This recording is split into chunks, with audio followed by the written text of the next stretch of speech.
Hello, and welcome to the first episode of a series I will be doing here and there, in which I teach you, the viewer, basic redstone. This series will not only serve as a tutorial for basic redstone, but also to help myself become more experienced with the subject in general. Today we're looking at redstone at face value. What redstone entails is, well, typically it's used for wiring or mechanics, things like that. Here we have a 30 block long strip of redstone. And there's a couple ways to power redstone. You can use a torch, redstone torch, a lever, block of redstone, a pressure plate, button, daylight sensor. There's a few others, but there's, basics.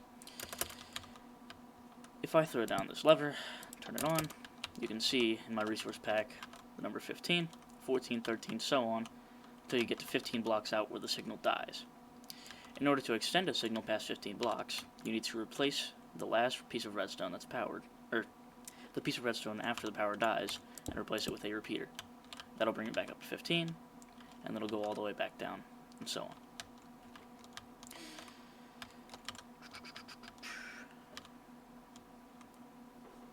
Trying to think.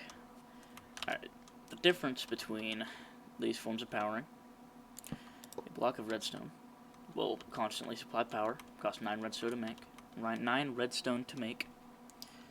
A redstone torch will constantly supply power, same as a block of redstone. But blocks of redstone can be pushed by pistons, which we'll get into later. It's made with 1 stick and 1 redstone, if I remember rightly. I could be wrong about that. I don't have a recipe book.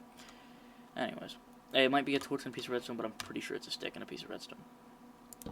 The lever can be enabled and disabled with just right click.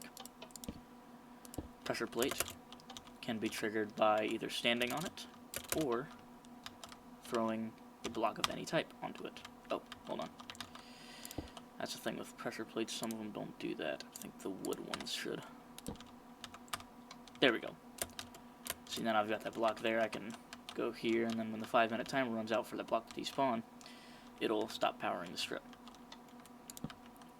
A button will supply power for just a few seconds, just a second or two, before it turns off. And the daylight sensor, well, as you can probably guess by the name, will sense if it's day or night. If I set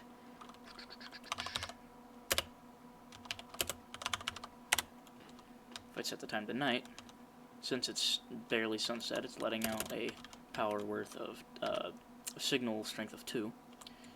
Whereas, as it grows darker and darker, as you can see, it puts out a signal strength of 1, and eventually that'll go down to 0.